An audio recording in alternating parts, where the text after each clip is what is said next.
Okay, let's get started. Thank you for all people being connected to this next session. Already the fourth session this month, January, in our HPE Get Ready month of January to be ready for 2021 with all the HPE challenges and to help your customers in this journey.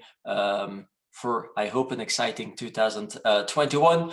The fourth update session will be around storage as a platform. So a few days ago, we had more a session about info side about the intelligence of storage. So I'm not going to try to focus too much about the intelligence of storage because effectively it's there. If you want to know more information about that one, at the end of the presentation, I'll show you where you can find a link to the recordings. And for those who have attended, you should have received a copy of the presentation of that one as well, of course, of this session. If you attended, you will get a copy of the presentation as well. And you can find all the information on the website techdataevents.be. The website where you registered yourself. Now, also for today, we have quite some information to share, even with the fact that there are not that many announcements the last months about storage.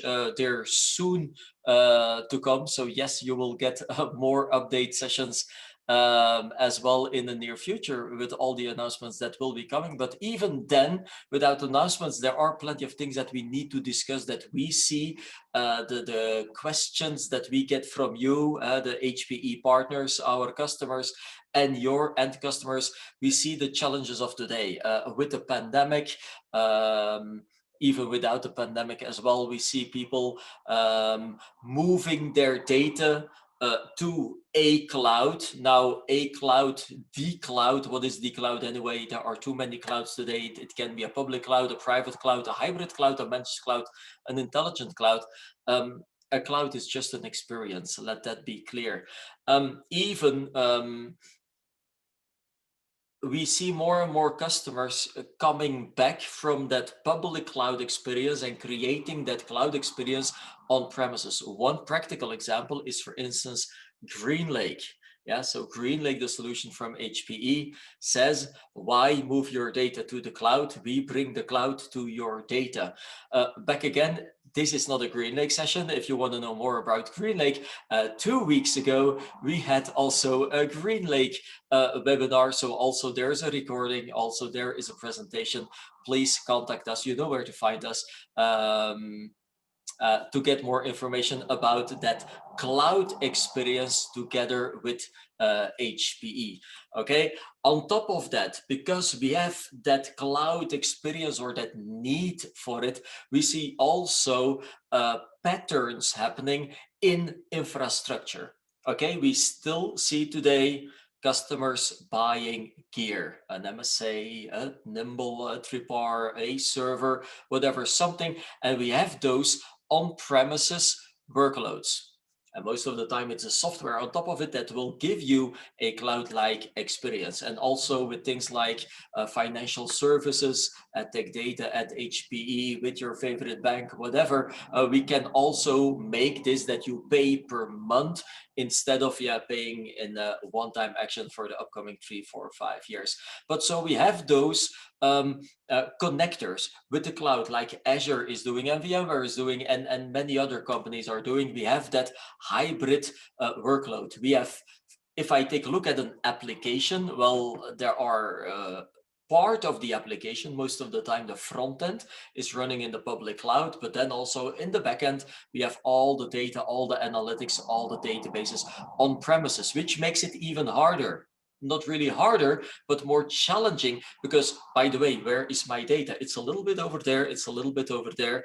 We have to secure it, we have to protect it, we have to maintain it, of course. And with all the new style of applications, which are anyway running in a public cloud, we have those integrations. Imagine I'm a bank, I'm a production company, I'm a whatever kind of a vertical, they have more and more challenges. it's just what I see, because I am here with the entire HPE team. Of course, we are supporting you. We see all these questions coming, and we got to find a solution. By the way, not really off topic, but I put this slide in there because I get quite of these questions. Yeah, what about storage in the cloud?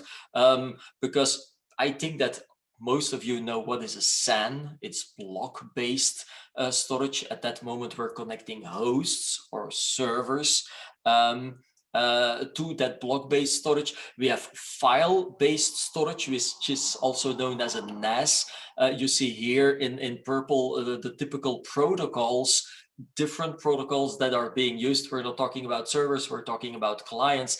And so now the last year, you see more and more object data. So object data is the style of connecting to data in some kind of a cloud environment. There, it's an application that is connecting through some kind of an API. So Amazon has an API, Azure has an API, Alibaba has an API, Google has an API. So there's that object language API that will be used to connect to object-based storage. This is just for your information. If you have a customer that is asking about this, do I connect with Fiber Channel or iSCSI or SMB or CIFS or NFS?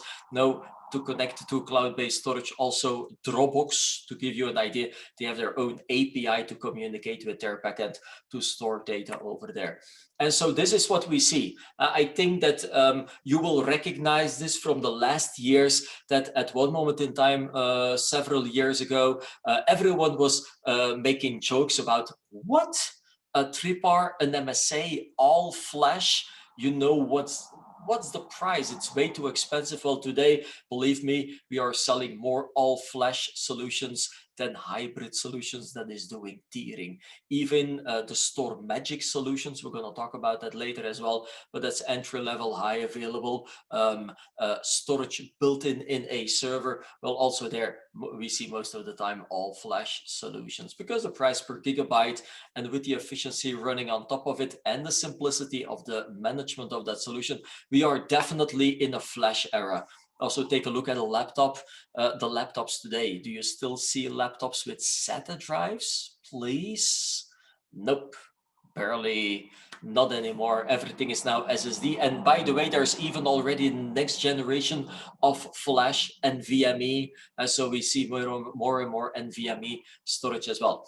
The cloud, I told you already, the cloud experience is there to stay, but the cloud is just about agility. It's about an as-a-service experience. Not that it's cheaper, it's cost. Initially, a lot of people thought that the cloud was cheaper. Definitely not. It's all about agility and as a service. And so now we are adding as well that intelligence area. If you want to know more about that intelligence, like I said, 2 days ago, we organized this other webinar about the importance of the intelligence on your data being stored on those platforms. I suggest that you take a look at a copy of that presentation or the recording that is available as well. So this is the answer from HPE at the end.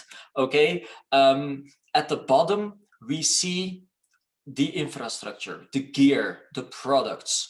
Let it be in my server room or in a server room from someone else, but there we see those workloads. We have general purpose, most of the time virtualized workloads, VMware, Hyper-V, and so on. We have data protection, we have archives, we have copies, secondary data. Of that general purpose data, we also have, of course, mission critical data. And we have also all the artificial intelligence, big data, machine learning, creation of data in some kind of an Internet of Things, objected devices world.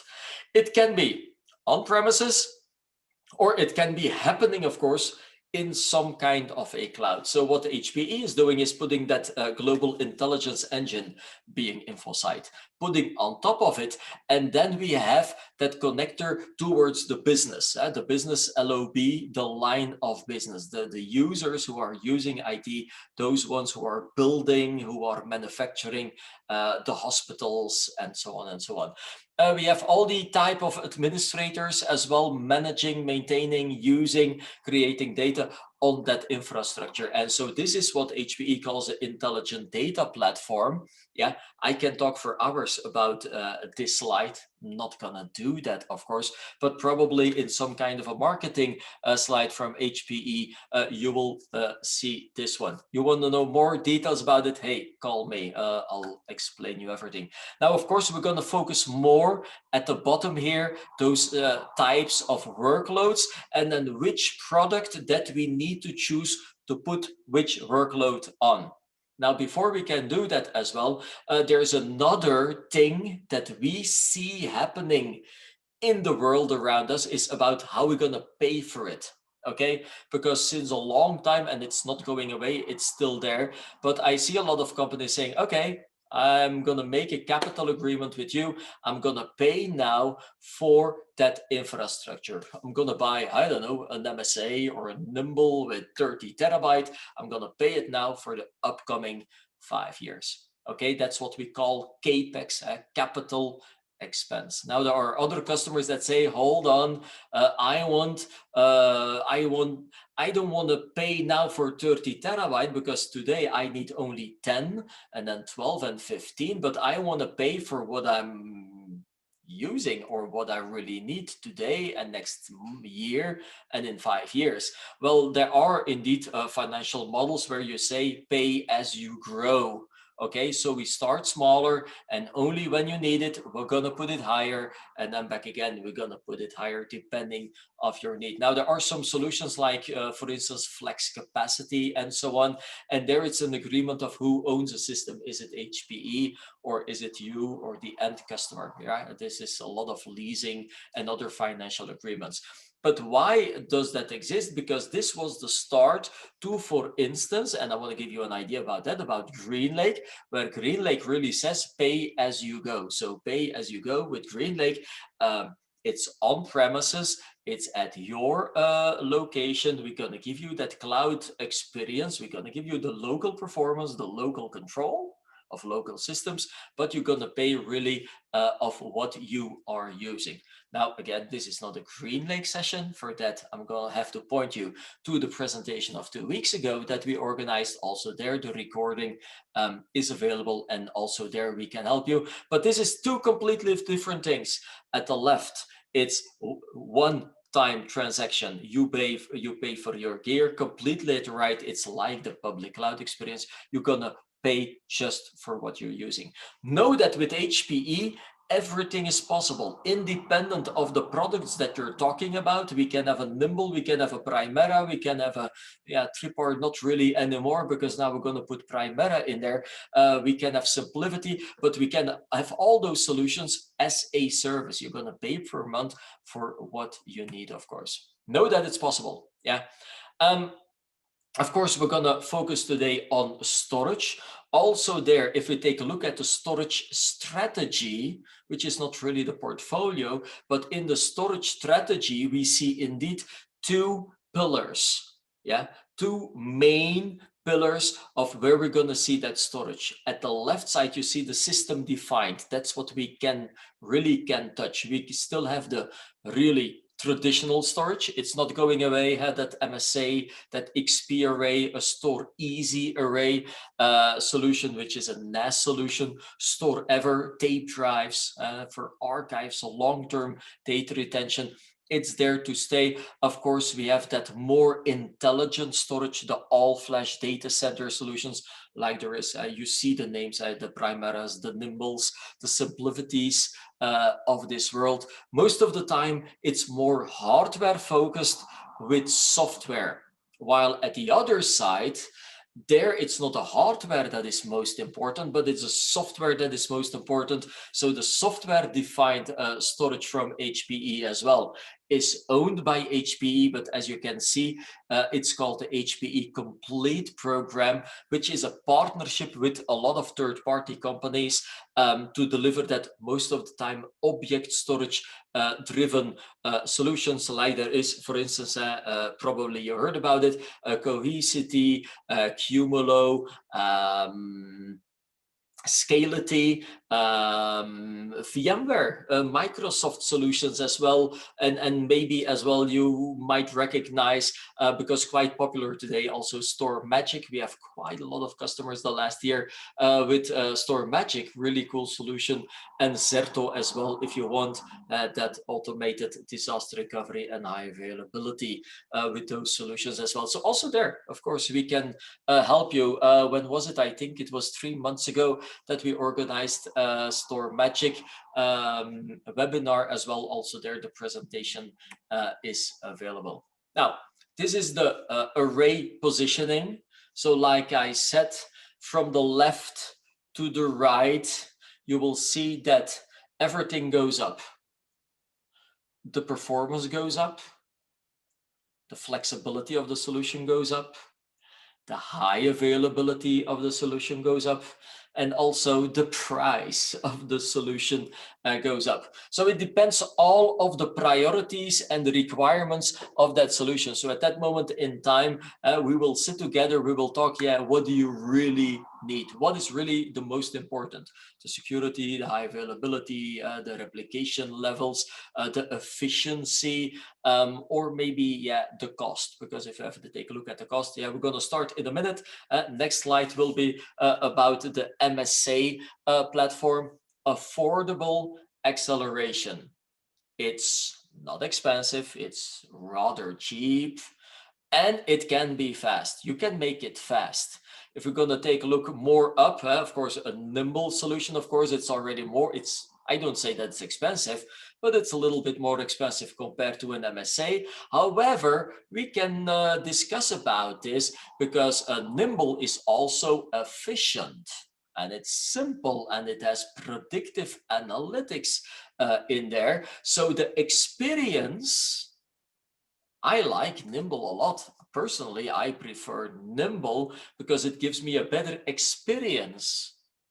And at the end of the presentation, we're going to talk about pricing. You will be surprised that nimble price per gigabyte, if you take a look at the price of a nimble, you might say it's expensive, at least it's more expensive than an MSA, but the price per gigabyte, since Nimble is doing deduplication and compression and plenty of other data reduction technologies, you will see that the price per gigabyte compared to an MSA that doesn't have that efficiency, intelligence in there, that I think that it's quite close, those two platforms. But again, it's about the details. And then we go up to the Tripar and then Primera. Nimble is delivering 6 nines of availability.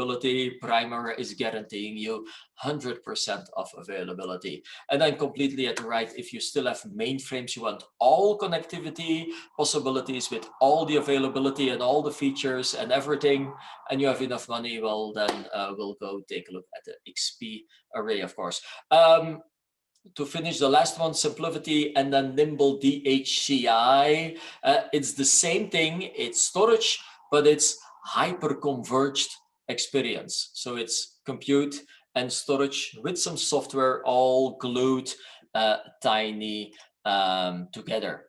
Okay, now I see a question coming in, and that's good. Okay, so you found the Q&A, and yes, at the end of the session, I planned some time as well for Q&A, because this is why we're here. We're gonna try to answer all your questions. And so I have a question about the MSA. So if it's okay for you, I'm gonna answer it live. It's in the presentation. I'm going to answer it in a minute. There's a question about auto tiering, but is there also an SSD included, and then how much, and all these kind of things. Very good question. Well, all the information is in this presentation, and if it's still not clear after the presentation, of course, I will show you live what's possible.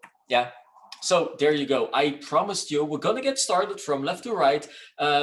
MSA. What do we need to know about MSA? Well, at least the last half a year, there were no new really announcements in there, because MSA Gen 6 was announced. When was it? Last summer, something like that. At least it's more than half a year ago that we announced, or HPE announced, MSA Generation 6. What was announced? Well, there are, just like before it was 50 and 52. Well, now it's called the MSA 1060, 2060, and 2062.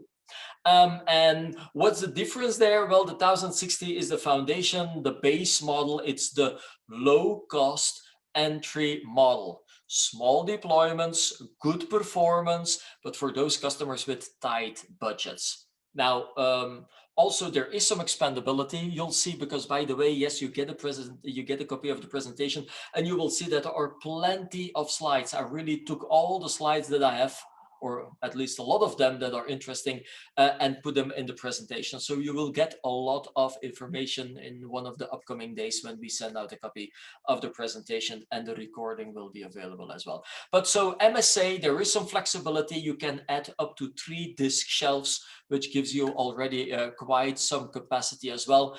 If the customer says, I need more, I want that full flexibility, a la carte, and I'm going to give you a nice example of what we are delivering with Tech Data for that a la carte experience in a minute. But if you want everything, well, at that moment, the 2060 hardware side, it looks the same. It's just a controller that has more performance, more bandwidth, which means that we can add up to 10 disk shelves. So we have more capacity, more performance, and also in the controller, I have better pictures in a minute, but also in the controller, the 1060 has 2 ports per controller, and there are 2 controllers, so there are 4 ports. Well, in the 2060, we have 4 and 4, we have 8 ports. So more bandwidth, more performance.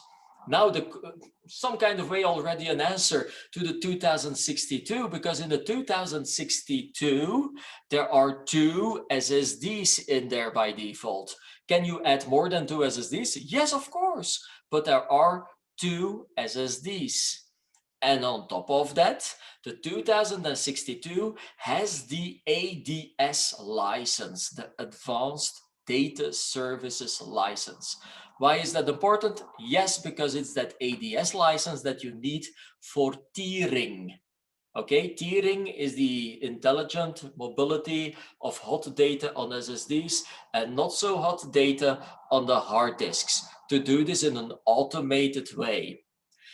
On the 2060, you can buy the ADS license, but it's an option. And the only thing that I can say is that when you buy a 2060 with 2 SSDs and a license, it's more expensive than buying the 2062. Now we're going to talk about prices. Just wait a few more minutes, because my colleagues at the HPE team at Tech Data, they created for you a really cool Excel sheet where you can see, where you can configure your own MSA with all the prices and all the options in there. I'm going to give a demo in a minute. And so you will see what is in there in each solution.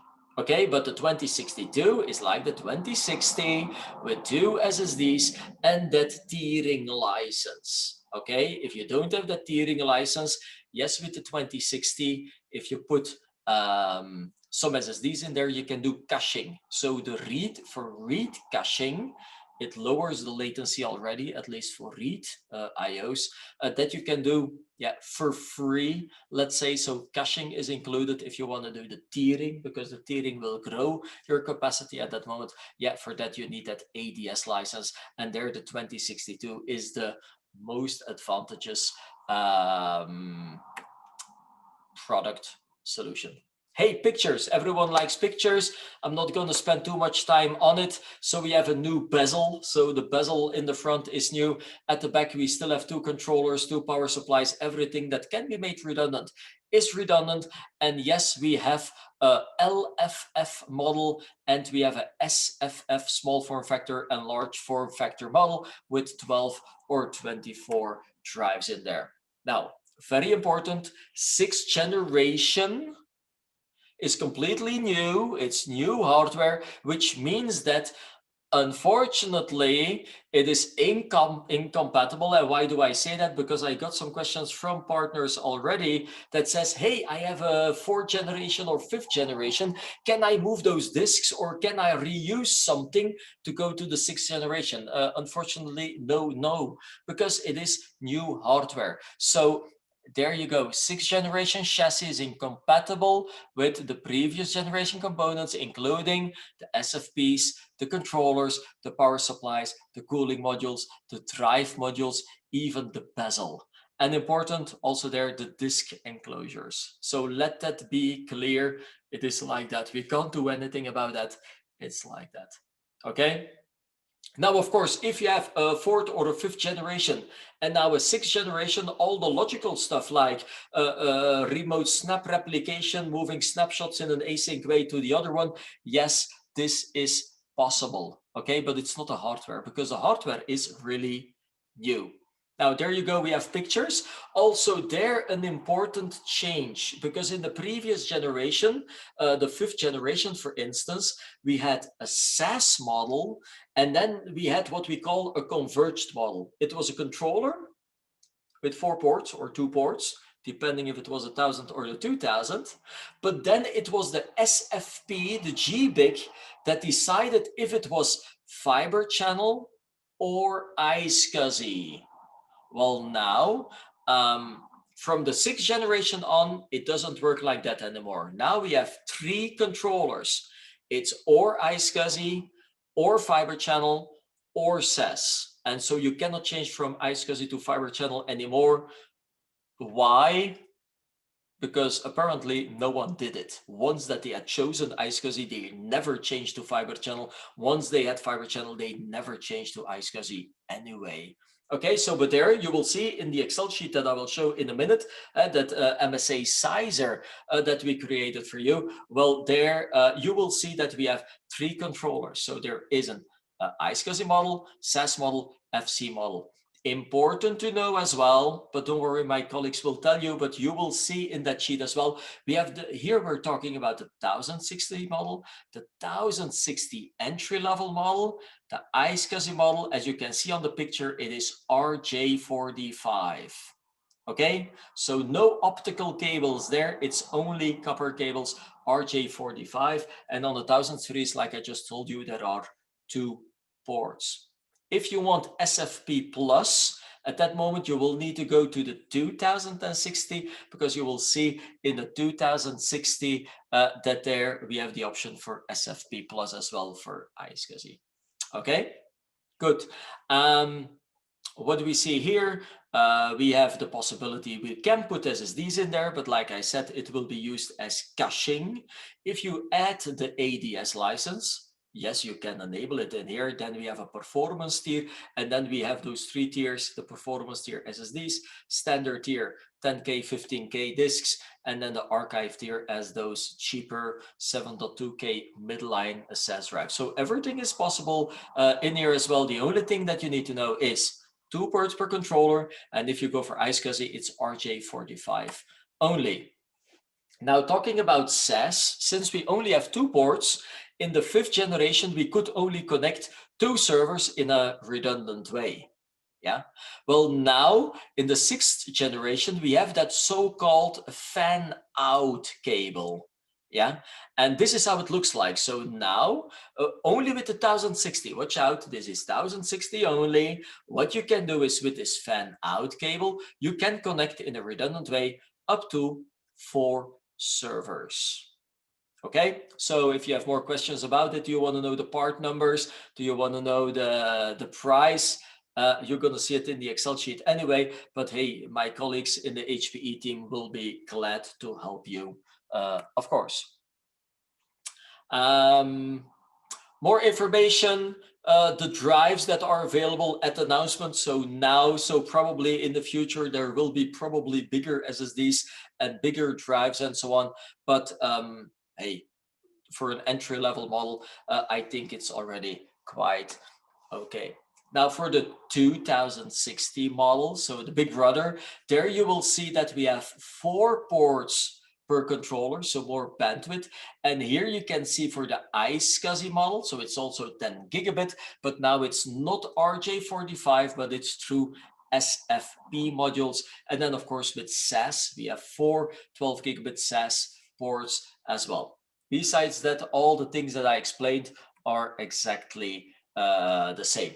Now, the only difference, of course, here you see the picture for the 2062. Well, like I said, the controllers are exactly the same. The only thing is that, to answer that question now, finally, what is in there? Well, there you go. There are two 1.92 terabyte SSDs in there, and we have that ADS, Advanced Data Services Suite license included in there as well. That's the only difference, okay?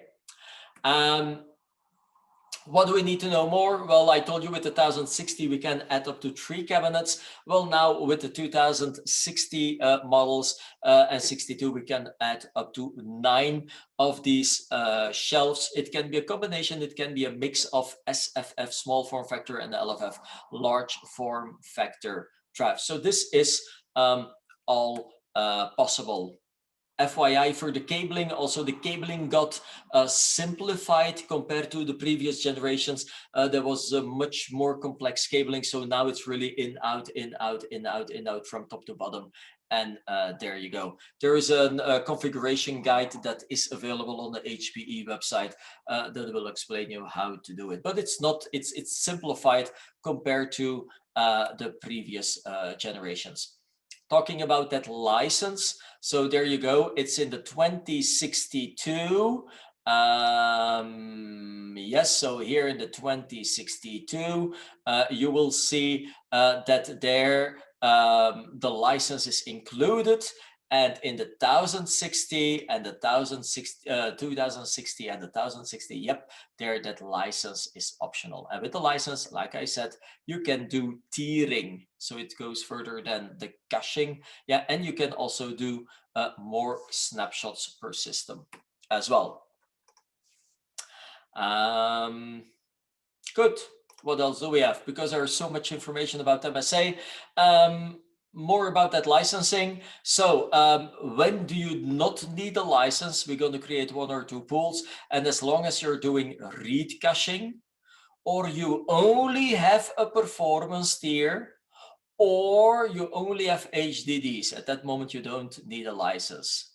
Now watch out, if you have SSDs and HDDs, or you have SSDs but as a performance tier, even if you have only 1 tier, but that tier is SSDs, at that moment you need that license. Even if you're not doing tiering because you have SSDs only, but at that moment you need also that license. Okay, let that be clear. So as soon as there is 1 SSD and 1 HDD in there, and you're going to configure it as a tier, you're going to put data on it, then you need that license. That's why today the 2062 is indeed the most popular model. And this is the picture I just added for your reference.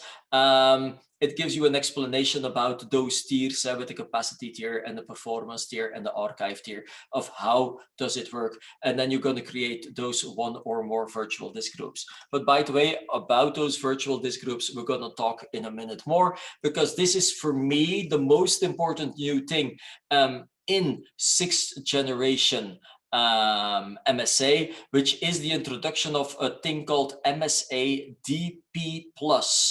Yeah, so Data Protection Plus. For those who know TripR in the past, well, I don't say that it's the same as a TripR, but at least it looks like this, because it's an 1, it will give you more performance, and 2, it will be more efficient as well. Now, before we move on, there's already one important thing. For those customers who buy an MSA with 6 disks or 8 disks, forget it. We're not even talking about DP+, because for DP+, the minimum amount of disks that you need is 12. Okay, so for you, the partners who are calling us to ask us for a configuration and so on, well, from 12 disks and above, well, then we're going to advise you, and in our sizing we're going to advise you of using DP+. Well, now, because it will give you more flexibility and also more protection, because take a look here, also the drive rebuild. Imagine I have a customer with 10 drives in the traditional virtual layout with the virtual disk groups that you are creating, and there's 1 drive that fails. Well, it needs to be rebuilt. Well, in reality, it will take days. We have drives of 12 and 14 terabyte. It will take days before it's rebuilt. Well, now with MSA DP Plus, it will go much faster. It will take hours, multiple hours, but it will go faster anyway. And by the way, you will see in a minute that you get better protection, because I added for you the slides about DP Plus. Now, if you want to know more, all the details about DP Plus, I suggest that you go back again to techdataevents.be, because somewhere in the second half of last year, we organized a webinar only on MSA Gen 6, where I explained all in details about the stripe zones, because this is what they will be doing. So now the new software in Gen 6, it's working now with this 4 megabit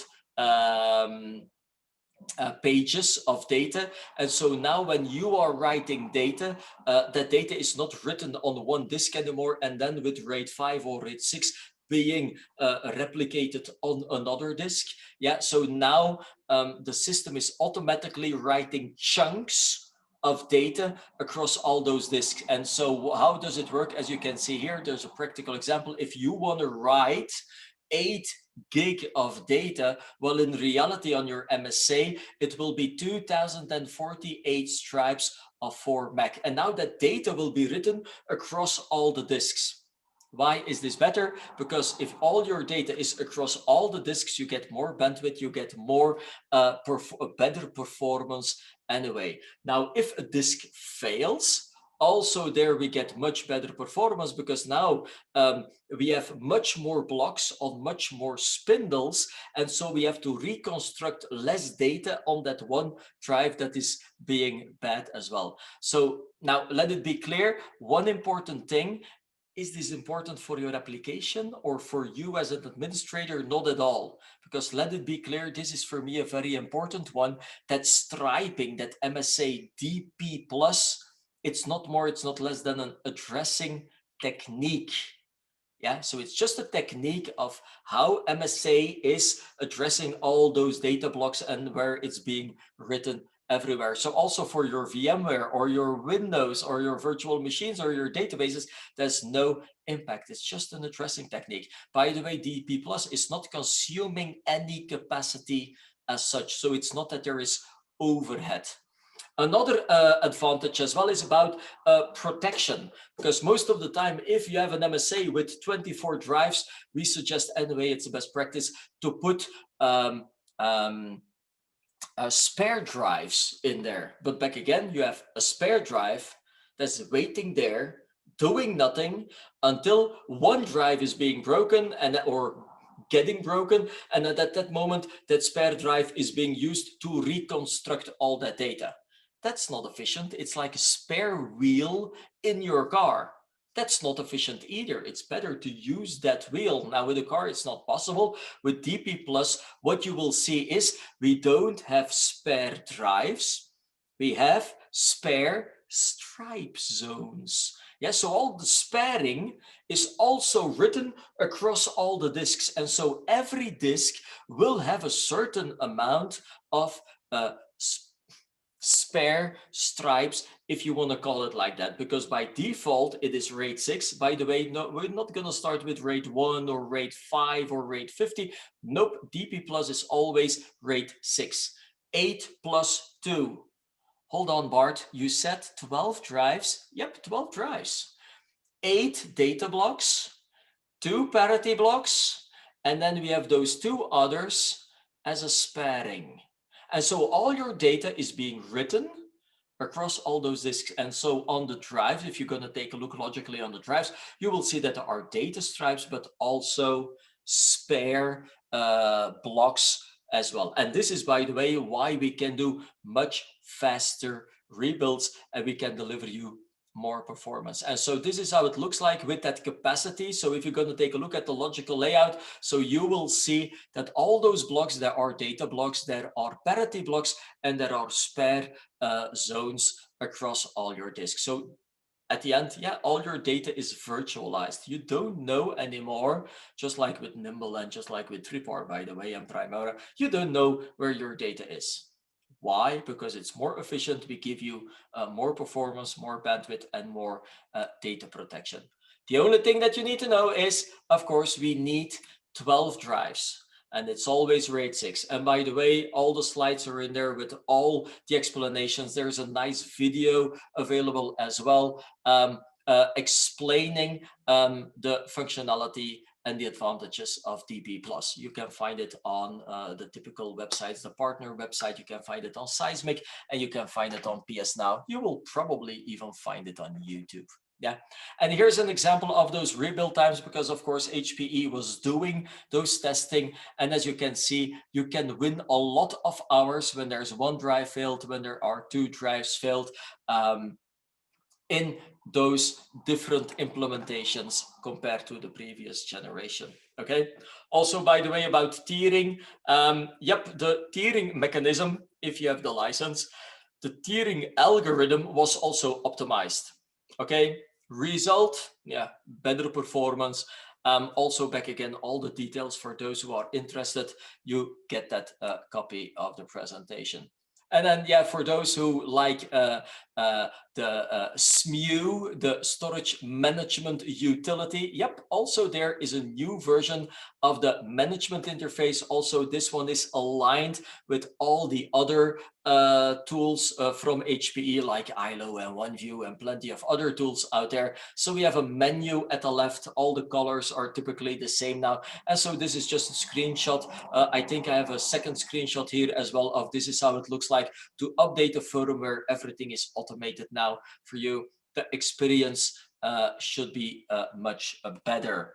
Okay, and then also something about the OOBE, the out-of-the-box experience. Well, also to install the system. Yeah, it's 3 clicks, almost a little bit more, but it's 3 main steps. First of all, you get this page. So you connect to the controller, you see this page, you click on the first start, you just get a few questions about networking. Give me the IP address, give me a password, maybe date and time, NTP, and give you an email address for notifications if there is a problem. Once that is done, then you're going to go to the storage configuration and you're going to create your 1 or 2 pools. In the past, we were creating 2 pools. What I see today is, believe me, that controller is so powerful today. 1 pool is most of the time more than enough, except, hold on, unless you really have an MSA with 4, 5, 6 disk cabinets behind it. Definitely at that moment, we're going to create 1 pool. But most of the MSAs that I see with 24 drives or maybe 1 disk cabinet, believe me, 1 pool is more than enough, because you get a less RAID overhead, and now with DB+, you get a better performance on top of that. Once that the pools are created, it's just 1 page, 1 step. Then we're going to go to the provisioning. You click the 3rd start button, and then you're going to create volumes. You're going to present them to hosts, and you're going to put them yes or no into groups. You get a summary, and there you go. Life can be easy, right? So this is all thanks to that new SMU. And then finally, this is not really generation 6, because this is also available on generation 5, is something that I want to highlight, is about the MSA health check. I confirm that there's no info site yet. HPE is working on it. They're putting already more intelligence software in Gen 6, but that doesn't mean that the data is already an info site. It's on the roadmap. I don't know when it's coming, but it will be coming one day. But now, to get ready for info site, there is already health check. And health check, what is it? It's just a website that you, our customers, HPE partners, can use for free, by the way. And what you're going to do is you have to create that log file. So if you go to your generation, look at that, generation 3, even 4, 5, and now 6, you get that log file. Yeah, this is on that web page. Where can you find it? It's in the menu. You upload that log file, and at that moment, HPE will be testing that log file for you on 12 best practices. Just by the way, what InfoSight is doing in a predictive way. Well, now you just have to provide that log file, and then you get the result of, hey, this is good, this is bad. We are advising you to use SFTP instead of FTP. Also that this group, there is no spare drive. Maybe you have to update the firmware, and also the spare configuration is not ideal, for instance. So it's just a best practices thing. All the tests are in here, all the details. What I advise, I know already a lot of partners with MSA customers who are doing this, for instance, every 3 months or every 6 months. It doesn't take more than 15 minutes to get that log file uploaded, and you get an email instantly with all the information. So I suggest definitely as well to take a look at that MSA health check. For sure. And like I said, there are more screenshots. So there you go. He's telling you, hey, you need to do a firmware update. Oh yeah, where do I need to download that firmware again? Hey, just click that link. There's a direct link to it. So it makes back again your life much easier. Okay, good. Now, we're not through yet, almost. I see a question, what's the biggest difference between a NAS and a SAN? A NAS and a SAN, that's very simple. Go back to the third slide in my presentation. It's all about the protocol that is being used. Remember that one slide with object, file, and block? Well, file and block is NAS and SAN, right? I think it's a third slide in my presentation. Now, before moving on with SimpliVity, there's something that I want to share with you. Where is it here? First of all, there is an MSA sizer, okay, where you can say, hey, we are using it. You can find it also on the Yammer and the partner portal pages. And if you cannot find it, yeah, we can deliver a copy for you as well. But so this is a sizer tool because HPE is working on it to put this sizing into Ninja Stars, which is the tool to size a Nimble and a Tripwire and a Primera and some other cool tools. But as long as it's not in there yet, well, they created this Excel-based sizer. And so what you can do, most of the time it's me and my colleagues who are helping you with this. But so now what you can do is, let's say here, I'm gonna take with DP+, yeah, I'm gonna put a certain amount of drives in there. Let's say the 2.4 TBs, at least 12 drives. I'm going to use one disk group of it. Well, then directly you're going to see the capacity that is available. So it's rather easy to calculate now. What's the expected capacity? Also, if you don't want to use DP+, well, then here you can say as well, I have, for instance, SSDs of a certain capacity with a certain amount of drives with one or multiple disk groups. And then again, we can see the expected capacity in an MSA tool. So that's what we call the MSA sizer. Most of the time we use it in combination with you. You can rather calculate for yourself, at least for RAID 5 or RAID 10, you can calculate yourself. With DP+, I suggest that anyway you're going to use that sizer. But I want to share with you another Excel sheet that is made by a colleague of mine, Christophe, from the HPE team, that makes my and your and everyone's life easy as well, which is also an Excel sheet. It's not, yeah, it is some kind of finished, but we're going to integrate the sizer as well. We're going to try to put that sizer calculator as well in our Excel sheet. But what we can do here now is really easy. See, van, hey, I want to have a solution, let's say 10 gigabit iSCSI, 2.5 inch or fiber channel. There you go. So we have multiple tabs in here, yeah, or I can use the iSCSI one as well. And so what do we see in here? Hey, there is a top value bundle, which is a promotion TV Accelerate bundle available as well with the price of this moment. Of course, it might change through time, but this is to give you an idea already. And otherwise, you can choose a la carte. You can choose, hey, there is a model, the 2060 model in here, or the 2060 model, 2062 model. And so you see back again your price today. This is without discounts and so on, FYI. But anyway, it gives you an idea. Then you can say here, okay, I need one 2062. I'm going to put some SSDs in there. Okay, there are HDD packs, and we have bundles of 6 drives. Why do you think 6 drives? Yeah, because of course, if I'm going to take 2 of those drives, then I have 12 drives, and then I can use DP plus, right? I can use those ones. I can put, let's say, 4 SSDs in there. There's the license, because this is a 2060. I can put that license. If it's a 2062, of course, you don't need that license anymore. But now it gives you an idea of the price of that ADS license to be able to do tiering. And then finally, what you need is, of course, a care pack. Which care pack do you want? Do you want 3, 4, 5 years in next business day, 24/7, or 6 hours call to repair? And as you can see, this is not us, this is HPE, this is their pricing, but the support on the 2060 and the 2062 is different. So the only thing that you have to take into account is that if you select here the 2062, well, at that moment, of course, you need to select that license, that support pack here as well. Let's say 5 years next business day. I need one of that one as well. And so now here you get an idea of the price of your solution. These are all the only components that you need. And so here you can see much more information about the 1060 in SaaS, because like I said, now we have 3 different prices.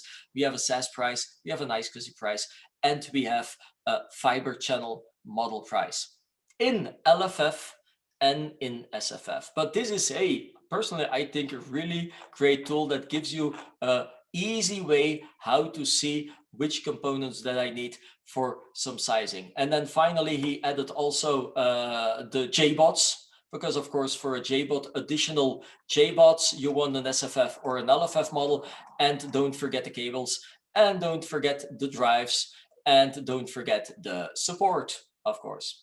And then finally, hey, this is really cool, iSCSI switches and also fiber channel switches. So all the information is in here. Probably you will want to have a copy of this sheet. Of course, we want to share it with you. The email address of Christoph and the HPE team at the end of the presentation, probably you know it already, hpeenterprise@techdata.be, and he will deliver you the latest version of this sheet, of course, right? But hey, we're here to make your life easy with the latest information about HPE storage, of course. Good. There you go. I see no other questions coming in. So let's move on with SimpliVity. Now, SimpliVity is rather simple, because I'm going to give you just an overview here of SimpliVity as a storage platform, because we organized a 1.5-hour webinar 2 weeks ago about SimpliVity, so it's impossible to do it now in 5 minutes. But anyway, the most important thing that you need to know is that one, the recording is there, the presentation is there. If you want the latest information, please call me or send us an email. But the most important thing to know is that we told in that webinar about SimpliVity is that we still have this fantastic portfolio. There's, however, something that you need to know. HPE is putting more and more the focus on the 380G models, the G models which are software optimized models, because today we see that we can deliver the same performance with the G models compared to the 380 models with the hardware accelerator card. And if there was one disadvantage about the accelerator model, is that it took 2 PCI slots, and so we were quite limited with PCI slots to put additional network cards or GPU cards in there. Okay, so when we're going to talk about pricing in a minute as well, you will see that that promotion that was very popular on that hardware accelerated model is not there anymore. So there is a really interesting, there's even a more interesting promotion about the 380G. And I'm going to share you the information about this in a minute. So today we're focusing on 380G models. in combination with the 325 model, because also the 325 model is selling like hot cookies. Why is that? It is shown as entry-level model. It's just a 1U box, but there's an AMD processor in there that can go up to 64 terabyte, up to 2 terabyte of RAM. It's a beast. Yeah, so it's a really small server, but we can run a lot of virtualization on there as well. And it's this model that has a model with 4 or 6 SSDs, which compares to the small model of the 380 and also the 380G that starts with 6 SSDs. So, but for a lot of small and small medium customers, we see that 325. And for the bigger customers, we go for the 380G, because there we have models with 8, 12, and 16 drives. And I hope the next time that I am allowed to present as well a model with even more than 16 drives, because believe me, there is a roadmap about SimpliVity that we discussed together in the SimpliVity webinar more in detail. The recording is available. Besides that, we also have the hybrid model, not really something new on there, except more bigger drives that were announced in these models. And of course, the latest Cascade Lake CPUs that are available today as well. Now about the sizing, it's a little bit trickier to do a sizing, to put it in an Excel sheet, but this is one of the reasons, or the things that I'm doing. So I'm helping you together with my colleagues to find the best sizing for a SimpliVity solution for your customer, based on we all most of the time get started with a Lanamark assessment, and based on that assessment we create that configuration for you. Now, talking about that intelligence, know that InfoSight today, that intelligence is also available on SimpliVity today. So also there you get those predictive analytics, those nice dashboards with all the information also in a cloud portal. And this is the main thing that we were discussing in the SimpliVity webinar, is about the upcoming software versions 4.1 and what's today available with 4.0.1 as well. Good. Looking, no more questions coming in. Hold your questions otherwise for the end of the presentation. We move on with Nimble. Why Nimble? Well, it's, oh, there is a question coming in. My assessment has been running for about 2 months. Can you guys send me the config? Okay, I will let you know about that. Yes, very good question. Yes, it's on my list. I will contact you. Thank you. Good. Why Nimble?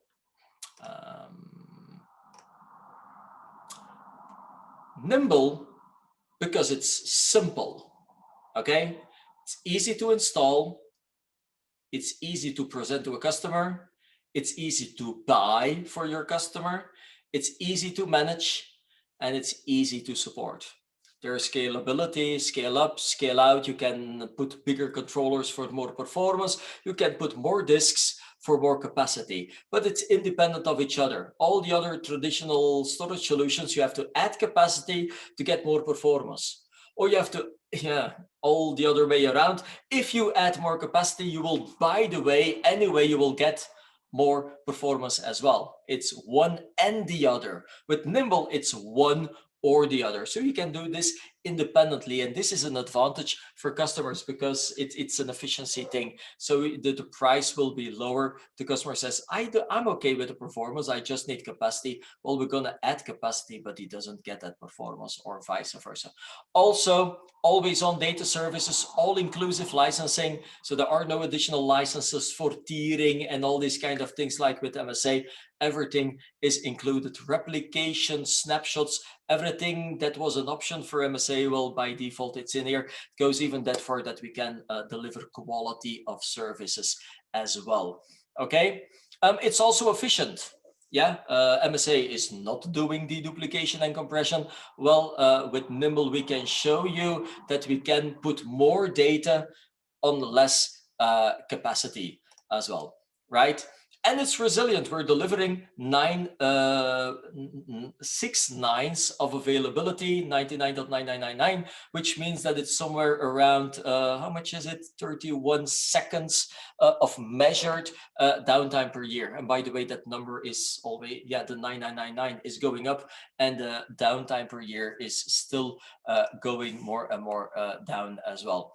Now, about Nimble, also there we announced last year already, also there the latest generation available. And there it's fairly simple. We have two lines, two series, the AF and the HF series, depending of your needs. Okay, now before we take a look at those models, this is the picture. Yeah, I knew the picture was in there, about the scale up, the scale deep, and the scale out solution. So if the customer says, I need more performance, we're just changing the controllers by changing the CPU. Yeah, it's a new controller, but the difference between those controllers is that there is another CPU in there. So it's really the CPU and the controller that is defining the performance. If you want more capacity, we're adding more disk cabinets to it. So also in Nimble, let it be clear, hey, I bought a Nimble with 14 drives and now I want to add 3 more drives. Yeah, you can do that with MSA. No, you cannot do that with Nimble. With Nimble, it's a metal box full with drives. And if you want more capacity, we're going to add a box with more drives. Now, there are some exceptions, I know, but it's always fixed. You can start with 12, you can go to 24, and then 36 and 48. But even then, it's always a fixed set of drives that we're going to add. Okay, so we cannot go from 9 to 12 and then 14 and then 18 or something like that.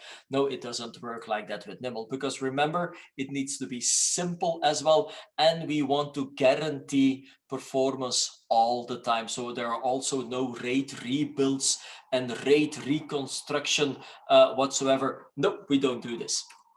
Now, there you go. So all flash AF 2040 6080, it's the IOPS that are going up. And there is that special model AF20Q, which is a quarterly populated model. And the same with the hybrid model. So we have an HF model 2040 6080. And then there we have those C models, which is a model specifically and only doing compression. So it's not doing dedupe, for those customers who are storing data that are not dedupable. I'm thinking about large video files, for instance. Maybe the C models there, and also here to lower the entry point, there's a half populated HF20, so there are 11 instead of 22 HDDs in there. All the technical details, you can find it in the quick specs and so on. You will see also later on in the presentation something about the pricing to give you an idea about the pricing. Nothing new here. Okay, what is new with Nimble, however, is that there are some there's new software 5.2, and meanwhile, even for some customers, not for everyone, 5.3. And there's new hardware that I just want to highlight in a Nimble array today. In some models, not in all models, but in the bigger, the higher performance models, for those customers who are not happy with already the high performance of those 60 and 80 models, they can install now those so-called Intel Optane or memory-driven flash in there to lower the latency, the time needed to access that data. So that is now available for a few models, but like I said, this is for the bigger customers today. What do we see there? Well, we were working with SSDs, SAS drive SSDs. Now we have also NVMe SSDs. Now NVMe is just a protocol that is changing, but we are changing as well now to a thing called SCM, storage class memory. And storage class memory is the next new thing beyond SSD. If your customer thinks that SSD is cool, believe me, SSD is considered slow, at least compared to storage class memory. Like the name says, it is the speed of memory, but it acts as storage. So it's non-volatile storage. with the NVMe protocol. And it's here where you can see that that latency is really going down from 0 dot milliseconds to now tens of microseconds. Okay, so be aware of that. But like I said, it's the bigger customers with the bigger nimble arrays. One day it will be normal, one day it will be everywhere, but know that at least it is available on the market. Of course, Nimble is measuring, HPE is measuring all this. It's all about the measurements. And so this is where you can see the latency time with the read hits of delivering the data to the application. Yeah, so the bandwidth is the same, but we give the data faster. Okay, so that's the most important. Imagine your databases that are running on there. If there are virtual machines on there, they will be booting up much faster. But definitely, this is something in database environments where you will get the most benefits, of course. Right.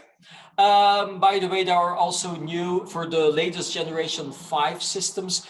We had 16 gigabit. Know that there's also a 32 gigabit fiber channel adapter available for those who want to get started with 32 gigabit. So it's all in the part numbers as well. There are new SSDs, so larger capacity drives as well available. So there's also now a 14 terabyte HDD available for those customers who really need a lot of capacity. Also there are some limitations, not really limitations, but things that you need to take into account. By the way, this is where we will help you, of course, of this is supported, this is not supported. You can find this on infosite.hpe.com.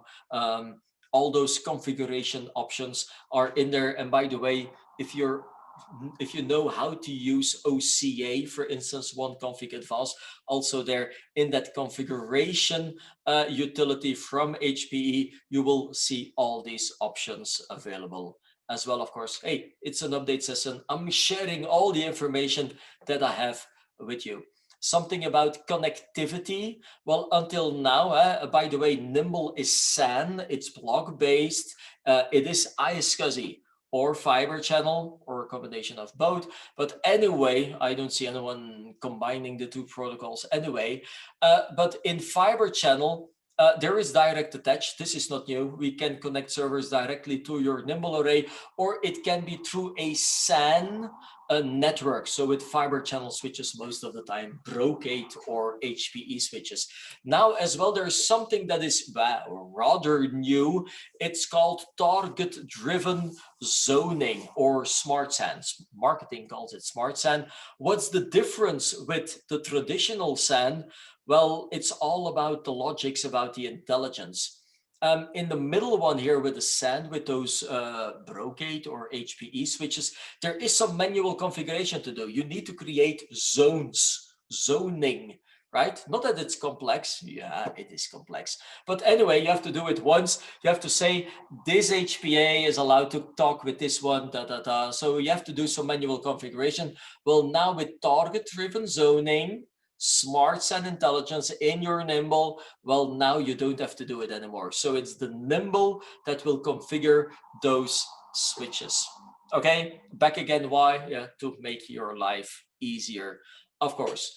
Snapshotting, fan-out replication. Initially, we could send snapshots from one Nimble to another Nimble. Well, now we can send with the latest software versions. We can now do a fan-out to, for instance, a third Nimble. And as you can see, this is generation 5. This is generation 3, if I remember well. Is it 3 or 4? Nope, it's generation 3. And this is even the generation 2 array. So as long as they're running a certain version of Nimble OS that supports this, yep, you can have multiple snapshots for even higher data protection, of course. Yeah, for those customers, good to know. By the way, know that now, thanks to cloud volumes, yep, we can even have a copy of your Nimble array in a public cloud. Let it be Azure, Amazon, or Google Cloud. Know that it's possible. Something for those companies who buy 2 Nimbles for synchronous replication. Well, like any other solution with synchronous replication, we need that arbiter, yeah, that form, that witness, yeah, for peer persistence? Well, initially it was a little software thingy that you needed to install on Linux. Also there to make your life easier, know that there is an OVA, a little virtual machine that is available that you can deploy on your preferred hypervisor. Back again, to make your life easier so that you don't have to deploy that Linux instance for yourself. And hey, I know that there's a lot of people waiting for this one. So we had cross-stack analytics already a long time for VMware. Well, now as well, we have Hyper-V analytics as well for those customers so that have Microsoft products and Hyper-V as the virtualization layer. Well, now as well, we have Hyper-V cross-stack analytics as well to have that connection with InfoSight. Yeah, so this is also rather new. So please enable it.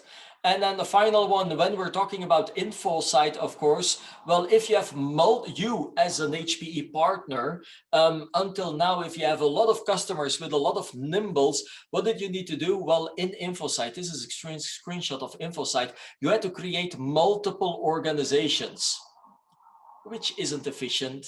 If you have 1 or 2 customers with a Nimble, that's okay. If you have 20 customers with a Nimble, believe me, it was always looking for, hey, how is it going with all those Nimbles? This is why also with InfoSight, it was there somewhere second half last year that HPE added a reseller dashboard. Okay, now by the way, InfoSight is running in the cloud, so we're not talking about InfoSight version 3.5b option D, whatever, something. No, it's just InfoSight, and it's a cloud platform, and every week or every 2 weeks there are new features being added. And so HPE added that reseller dashboard.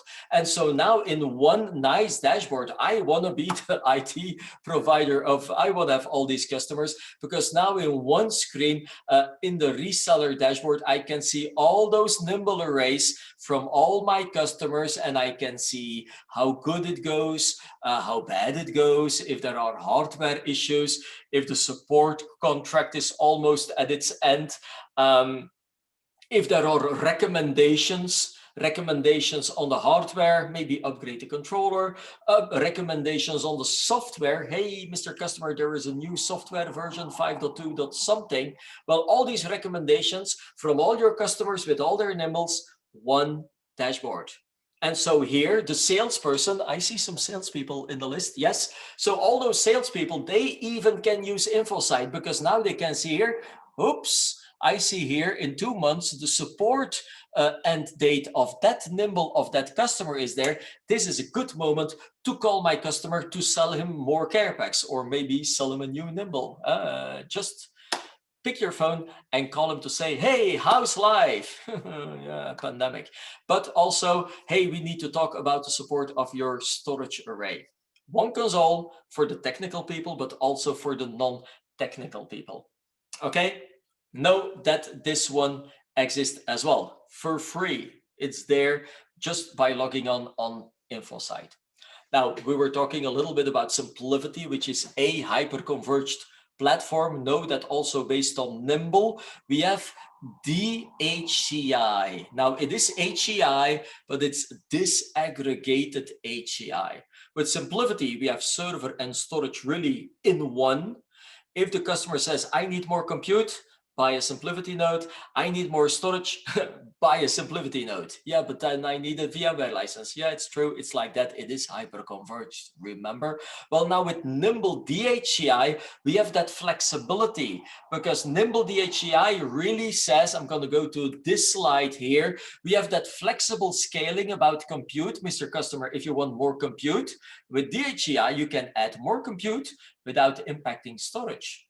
And then in a half a year, you need more storage. Well, from Nimble, we can grow that capacity and that performance independently of the storage without impacting the compute.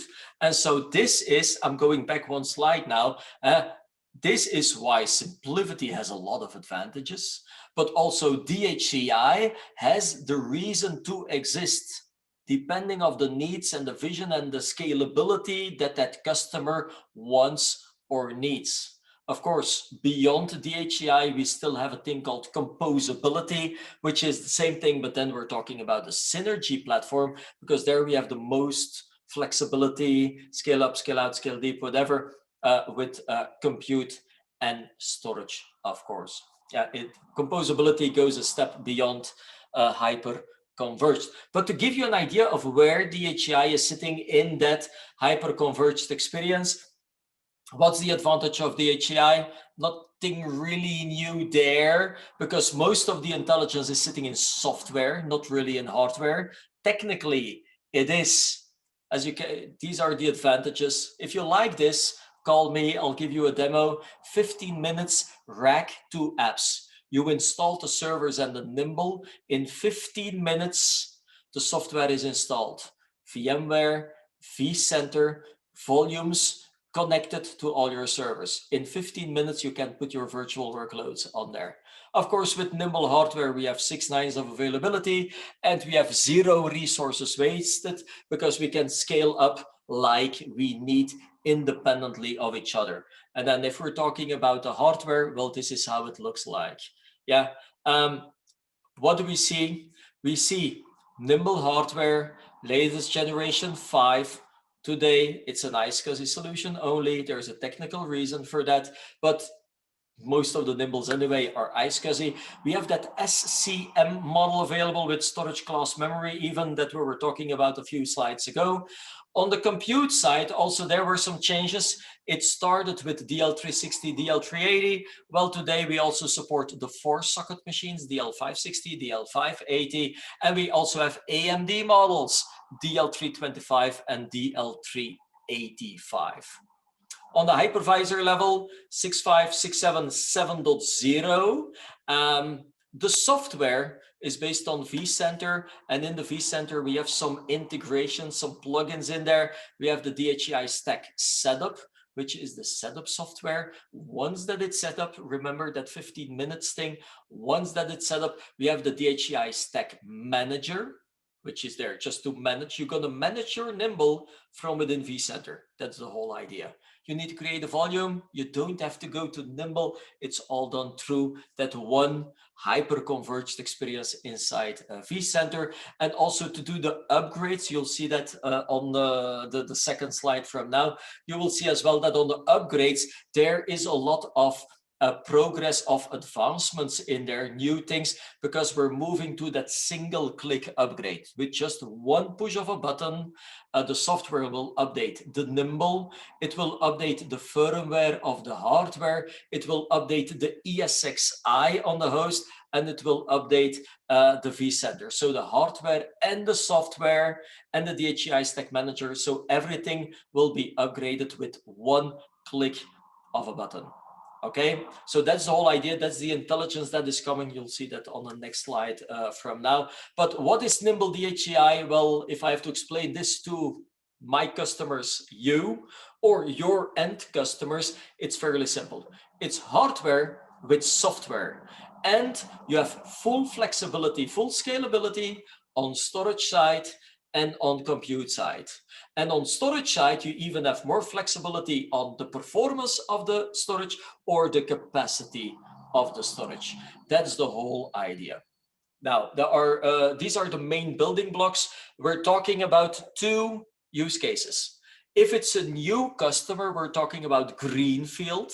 So there's nothing, yeah, we deliver everything, hardware and software. Then of course, we're going to provide those switches. And now with the switches, you have some choice between Aruba, FlexFabric, or the M series Mellanox switches that we will provide for you, because you need, of course, switches. Now know that there is a second deployment path, which we call brownfield.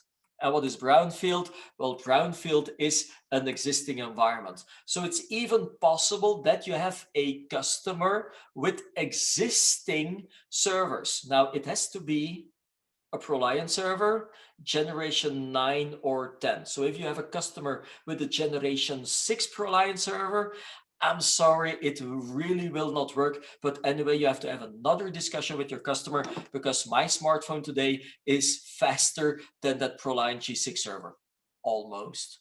right? So it's at least it's consuming a lot of electricity for the performance that it's delivering. So please replace that Gen 6 then with a Gen 10 server, of course. But if you have customers with Gen 9 or Gen 10 ProLiant servers, the models that you just have seen, the L3 series, the 380, the 360, and so on. Well, at that moment, this is what we call brownfield. We only gonna deliver then the Nimble array with all the DHCI software. And so we can reuse existing servers, and of course we can add new servers, new ProLiant servers in the stack as well. And then of course, yeah, for the switches, it can be new switches, it can be existing switches. The only thing that we ask is, or that HPE asks, is that it's of course a decent iSCSI switch. That it's not a cheap 10 gigabit switch, but it's a decent iSCSI switch that can deliver that performance. Okay. And there you go. The most important new announcements on DHCI is most of it on the software. So just after the summer, because the summer for HPE took quite some time, but they added the 5 series and then the AMD series as well with the first version of the one-click upgrades. And now we are in winter. So and by the way, we see more cool stuff, I hope, in the next update webinar that we're going to organize together. I hope that there will be much more cool stuff that I will be allowed to talk about that is coming with DHCI 3.0 and beyond, of course. But remember, DHCI, it's all about the software, just like SimpliVity is also about the software. Good. There's a question, should you specify when making a quote if you want DHCI or not with Nimble? Well, yes and no. You're going to create a Nimble quote or a DHCI quote. It's not that DHCI is an option with a Nimble. It's initially you go for a storage Nimble or a hyperconverged Nimble. Okay, by the way, talking about prices, is a Nimble DHCI more expensive than Nimble? I can tell you already, no. It's the same price, let that be clear. So for DHCI as such, you're not paying anything. But when we're going to create a quote, well, me and also my colleagues, because by the way, hyperconverged, it's an experience as well, right?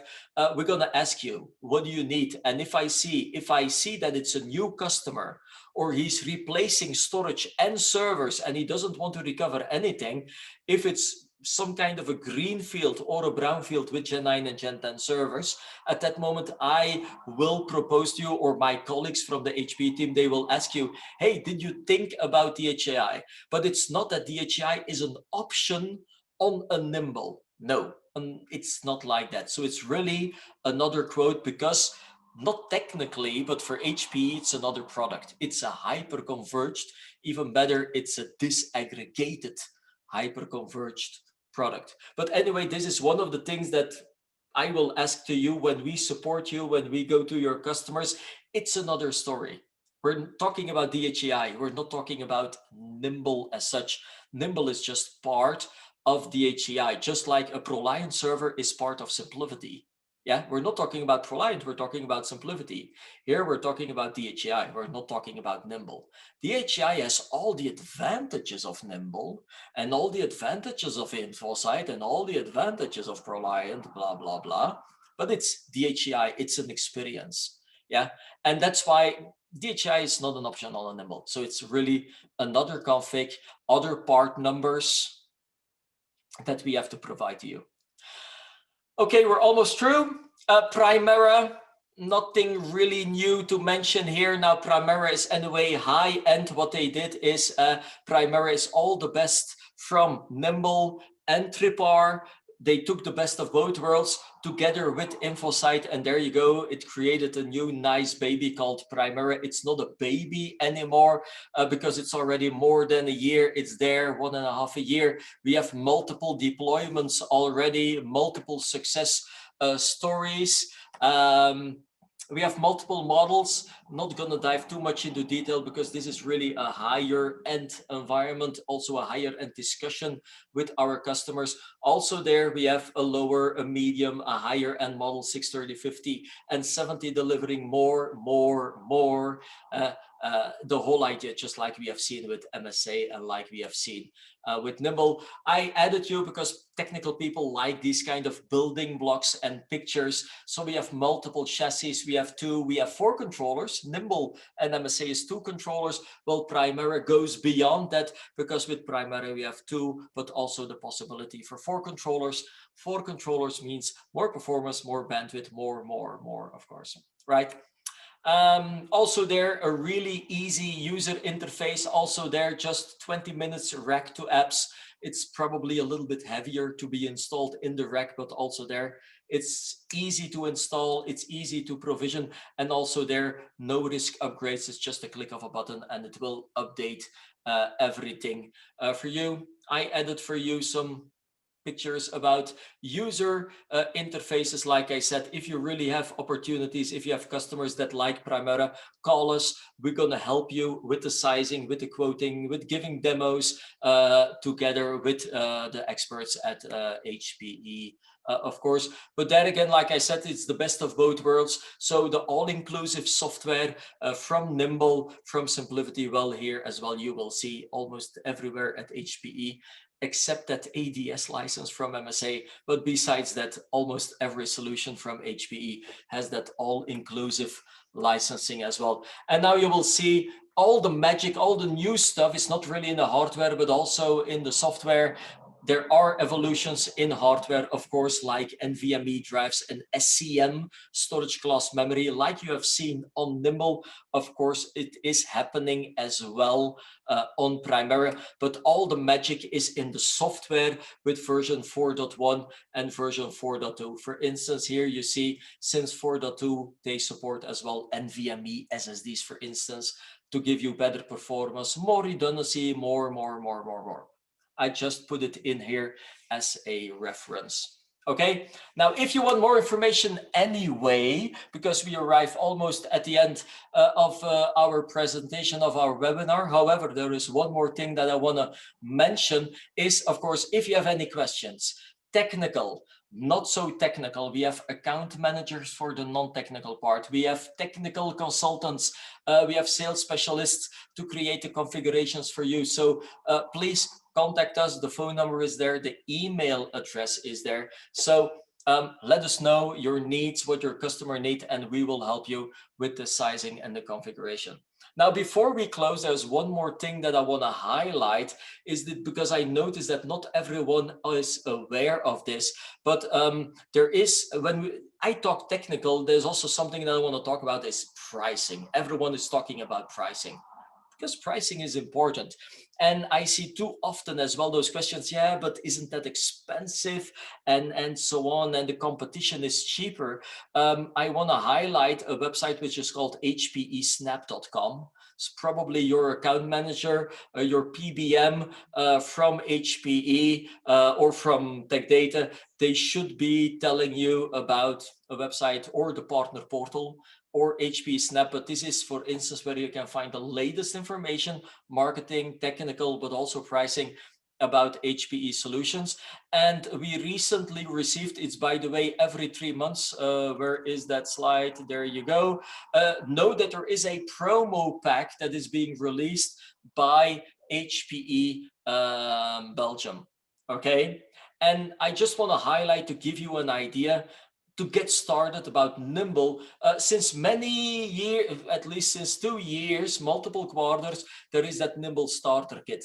And talking about prices, you got to watch out because you're asking special pricing with OPGs. So it's not always the same. But what I like, for instance, to position Nimble to customers, know that there are starter kits available.